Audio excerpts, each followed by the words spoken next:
start a new problem map, you can give it a name and an optional description.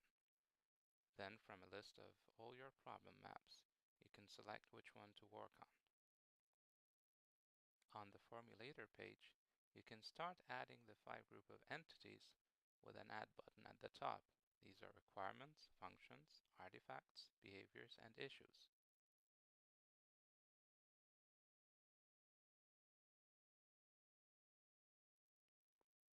To add a child to an existing entity, you should first define the child.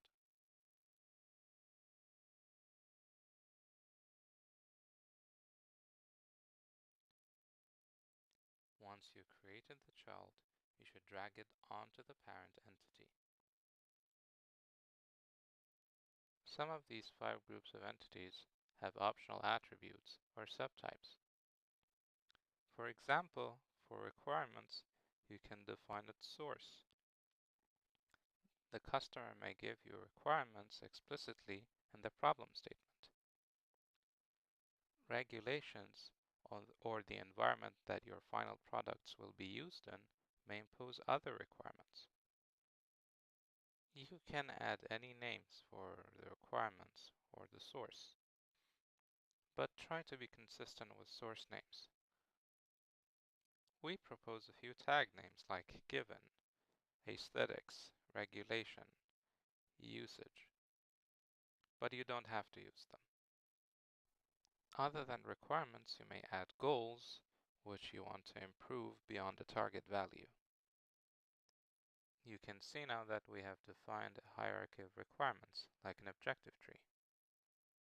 Next, we add an artifact unrelated to an already specified requirement. To relate 2 entities in different groups, just drag one onto another.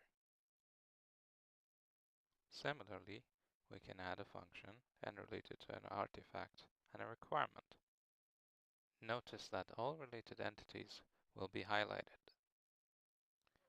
Notice that the parent requirement is highlighted, but its children are not. You can define a functional decomposition in a hierarchy of functions in the same way that we did with requirements.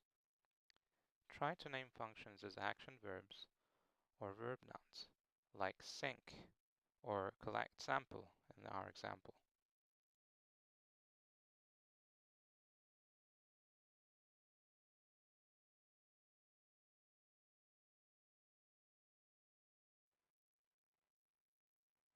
You can relate nodes at different levels in different groups.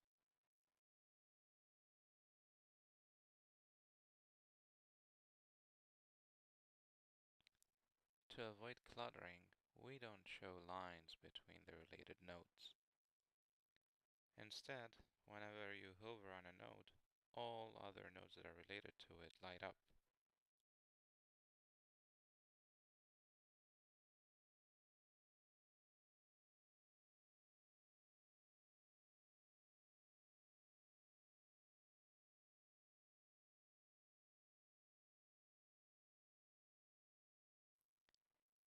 You can choose whether the artifacts that you add are physical embodiments or solution principles.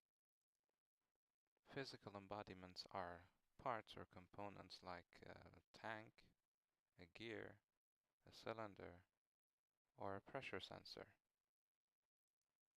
A solution principle is a more abstract idea or concept that may not have a specific physical embodiment. It could be the idea of using a lever to increase force, or it could be an analogy from a solution to a similar problem, like thinking about a submarine for the problem of collecting water samples at known depths.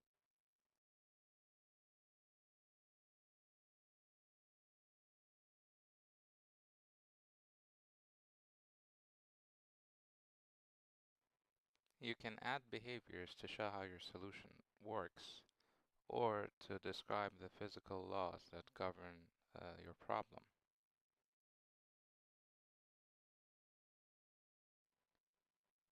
If you want to delete a link between 2 nodes, you can right-click on that node and select Delete Link.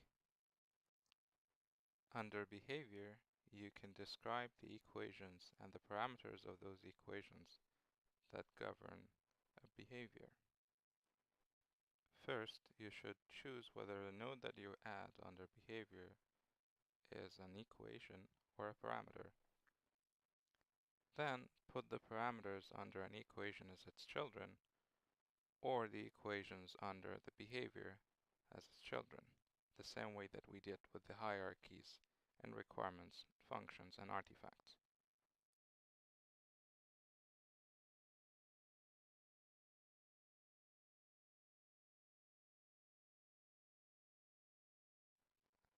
Our understanding of a design problem evolves with the solutions that we choose for it.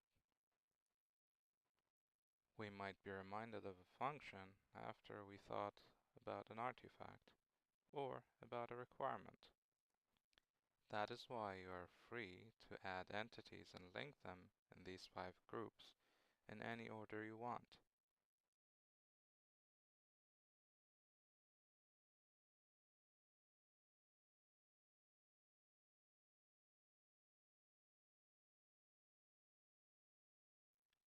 Issues can be stated in terms of questions, concerns, or the doubts that you have about solving the problem. Issues can be related to any number of the other entities. For example, you may have concerns about conflicting requirements, like having a strong, light, and yet a cheap design. You may think that the behavior of a specific artifact may be problematic in realizing a function. You can add alternatives for different aspects of a problem, like an alternative functional decomposition. To add an alternative, or in other words, a new child on a new branch, first hide the parent by double-clicking on its node.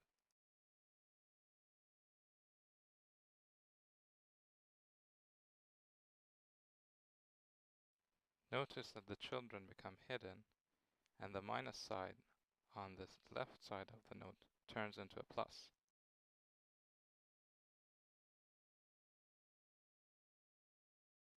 You can add the new children by dragging them onto the parent as before.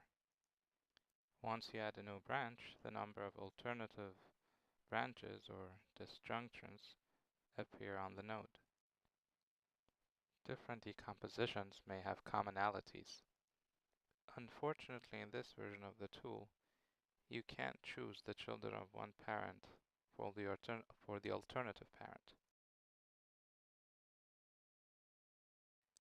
But you can add a new node and name it exactly as an existing node. You can relate different parts of different decompositions together, but you have to do so separately for each decomposition.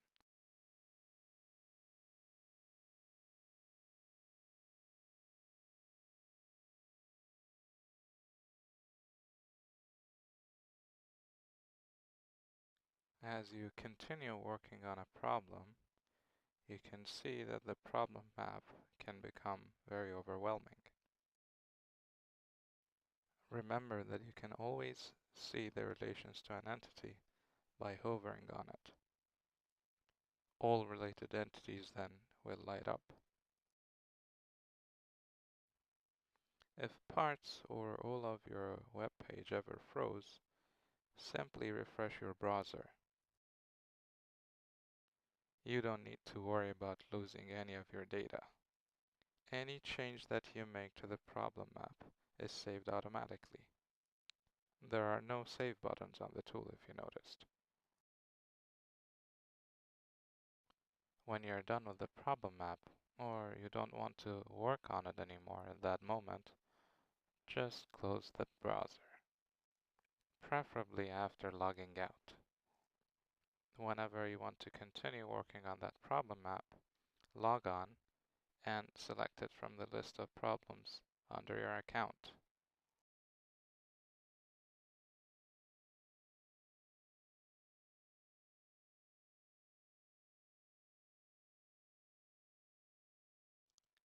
Finally, If you want to see the different decompositions under one node, you should first hide the open branch. Double-click on the parent node and the children will hide. As you will see soon, the minus sign turns into a plus again.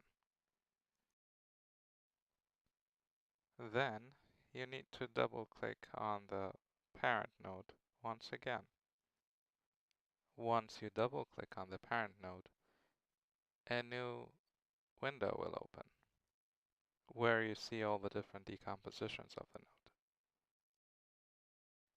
You can then select the decomposition that you want to continue working on.